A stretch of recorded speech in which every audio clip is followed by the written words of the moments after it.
Bom, pessoal, nós vamos falar agora sobre as ondas de despolarização e repolarização.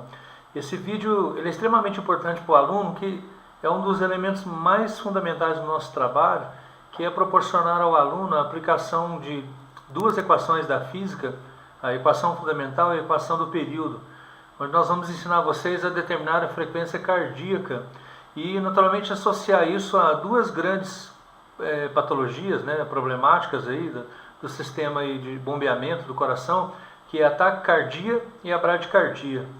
Nós temos agora, no primeiro momento, a chamada excitação rítmica do coração. Existem dois tipos de nervos, O sistema nervoso é dividido em nervos simpáticos e parasimpáticos. Claro que nós não vamos falar detalhadamente de cada órgão desse. O que nos interessa aqui? Quando a gente fala em sistema nervoso simpático, ele vai simplesmente acelerar a batida do coração, vai aumentar a frequência cardíaca da pessoa. E o parasimpático faz exatamente o contrário. Se o simpático aumenta a frequência cardíaca, o parasimpático ele vai reduzir a frequência cardíaca. Isso tudo para estabelecer um equilíbrio, nessa função. Temos agora uma imagem extremamente elucidativa, onde que começa essa excitação. Existe uma espécie de marca-passo do coração, que é o chamado nodo sinusal, ou nodo sinoatrial. Lá você tem a excitação do coração. Nós percebemos o estímulo a partir dele. Vejam que do lado direito nós temos aí a representação de uma imagem, onde do nodo sinusal até o nodo atrioventricular existem três caminhos, três vias internodais. Ou seja, está comunicando um nodo sinusal ao nodo atrioventricular. Por isso o nome, vias internodais. A partir do momento que chega no nodo atrioventricular, você tem a dispersão para os ventrículos, através do chamado feixe de Purkinje. Existe aí um ramo direito, vocês podem observar na imagem. Existe também o ramo esquerdo do feixe de Purkinje. Temos agora um aspecto importante para falar para vocês. O que esses estímulos simpáticos e parasimpáticos promovem, na verdade, então? Eles aumentam a frequência cardíaca de 70 a 200 batidas por minuto. Isso pode chegar raramente a 250 batidas. Com o aumento dessa frequência cardíaca, nós temos o quê? A força de contração cardíaca ela praticamente dobra. Você aumenta o volume de sangue bombeado e aumenta a pressão de ejeção. Para que isso aconteça, existe a liberação de um hormônio, a chamada norepinefrina, que favorece a entrada de sódio e cálcio. Inclusive o cálcio é o grande responsável, então, por esse aumento na força de contração. Esse aumento na permeabilidade de sódio e de cálcio, lá no nodo atrioventricular, vai favorecer com que haja o potencial de ação, que favoreça a entrada desse potencial de ação.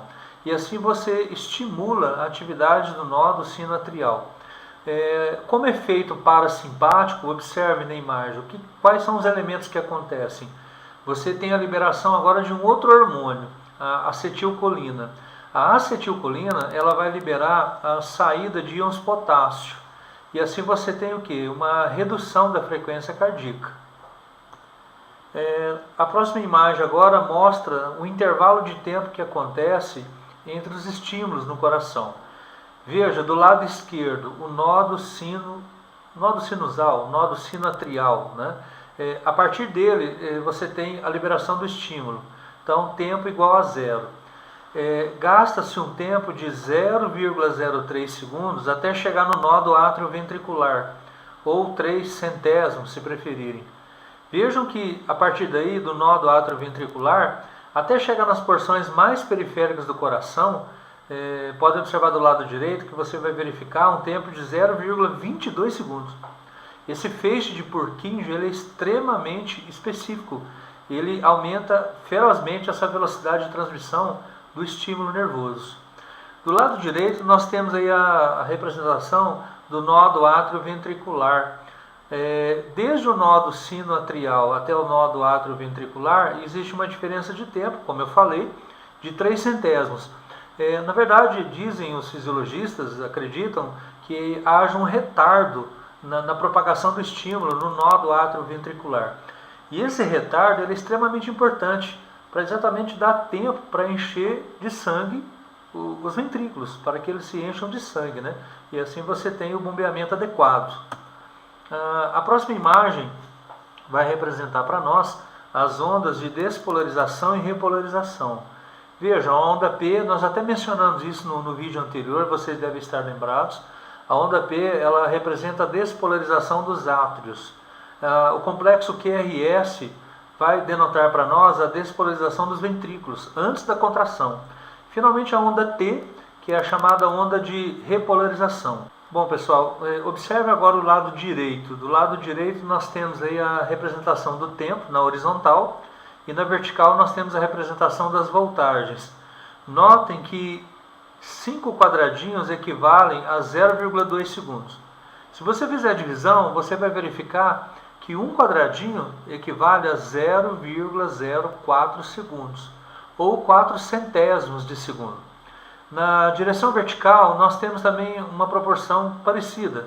5 milímetros, né, equivalem a 0,5 milivolts. Essa é uma marcação importante para nós, porque nós vamos utilizar isso muito logo.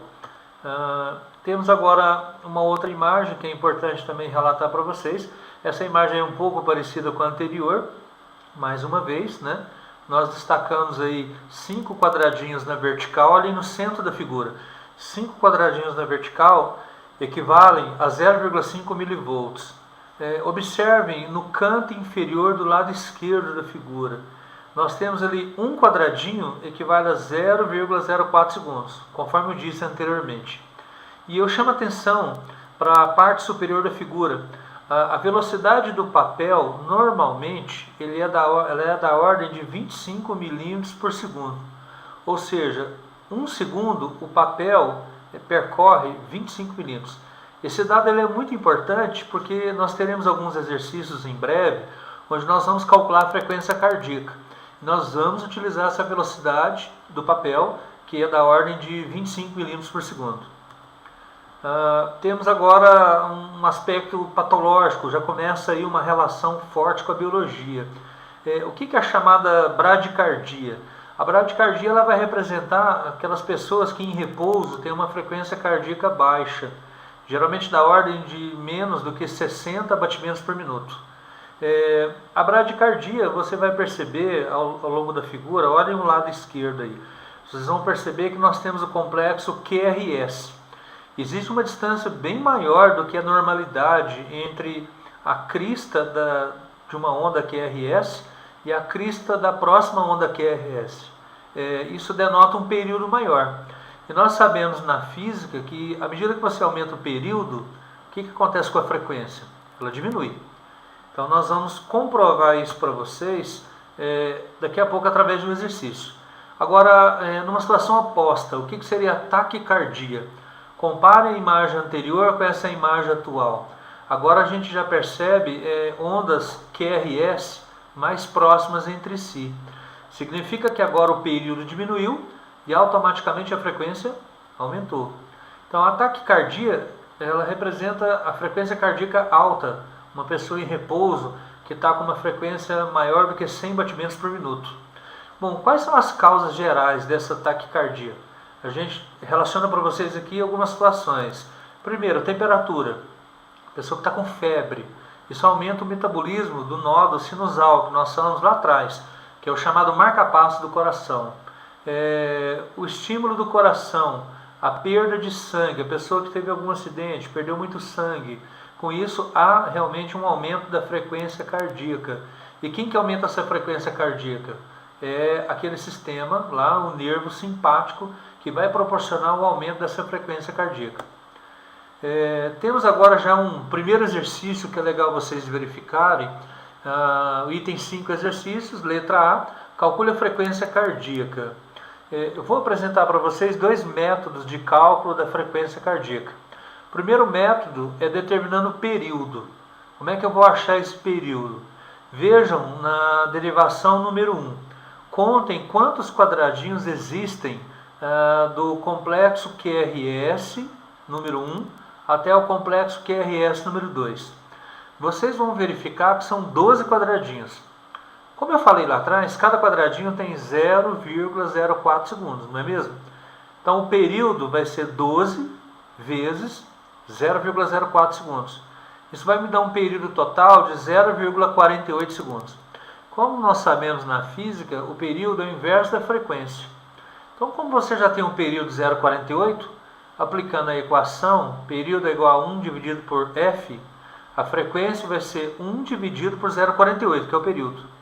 E aí vocês vão encontrar um resultado, uma frequência de 2,083 Hz. 2,083 Hz significa 2,083 batidas por segundo, porque Hertz está relacionado com segundos.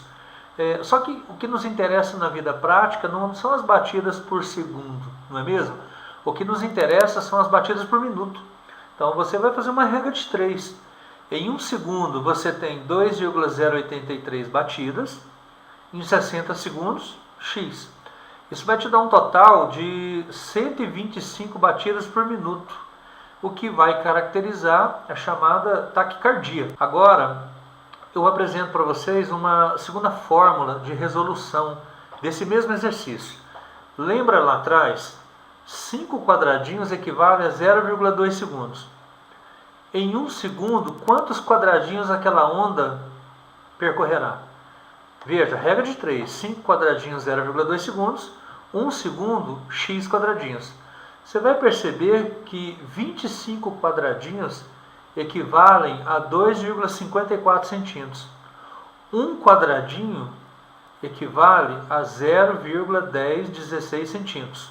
Você pode colocar aí 0,10 aproximadamente, né? Você pode arredondar. Veja que isso aí é uma regra de 3 também.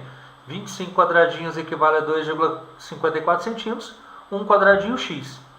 Com isso você determina o chamado comprimento de onda.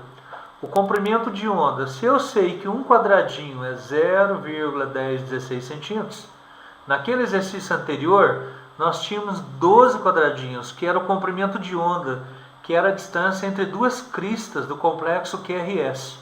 Então basta você pegar 12, multiplicar por 0,1016 centímetros, que vai te dar aproximadamente 1,21 centímetros, ou você pode jogar 1,22 centímetros, arredondando, né, pela regra.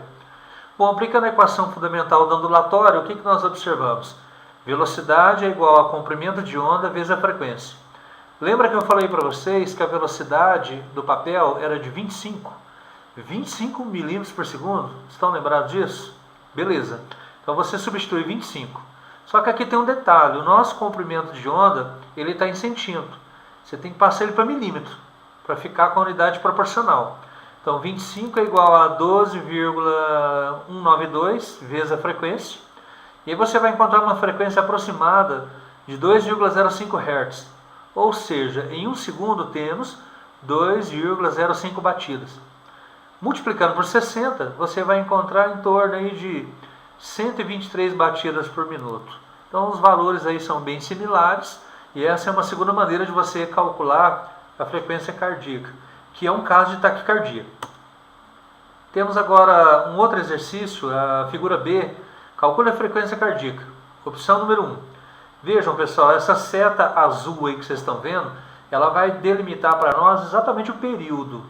Nesse caso, nós observamos, aplicando a equação da frequência é o inverso do período, nós observamos um período de 0,8 segundos. Fazendo a divisão, 1 dividido por 0,8, você encontrará uma frequência de 1,25 Hz. Mas lembrem-se que isso daí está na ordem de segundos. Você precisa multiplicar por 60 para encontrar em batidas por minuto. 1 segundo equivale a 1,25 Hz. 60 segundos, você vai encontrar 75 batidas por minuto. Isso daí não é uma bradicardia, porque a bradicardia, vamos lembrar que são situações em repouso abaixo de 60 Hz, ou 60 batidas por minuto. Segunda opção de resolução, um quadradinho, como a gente falou lá atrás, vale 0,1016 centímetros. Lembram-se desse dado? Como é que eu calculo o comprimento de onda? Aquela seta azul, ela delimita 20 quadradinhos. Então você pega 20, multiplica pelo tamanho de cada um. Você vai encontrar 2,032 centímetros. Aplicando a equação fundamental da ondulatória, velocidade é igual ao comprimento de onda vezes a frequência, você vai encontrar a velocidade é 25. Vejam mais uma vez que o comprimento de onda está em centímetro. Multiplique por 10 para passar para milímetros. Vocês vão encontrar uma frequência aproximada de 1,23 Hz. Multiplique por 60, faça uma nova regra de 3. 1 segundo tem 1,23 batidas, 60 segundos tem X. Você vai encontrar aproximadamente aí 74 batidas por minuto, né? São valores também aí bem próximos, na verdade. Bom, agora eu deixo para vocês dois exercícios, a letra C, a letra D, para vocês calcularem a frequência cardíaca em batimentos por minuto. Veja que esse caso aqui é um caso de bradicardia.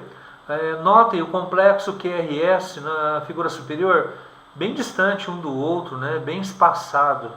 E a letra D, você já vai notar agora um complexo QRS bem próximo. Você vai verificar um caso oposto, que é um caso de taquicardia.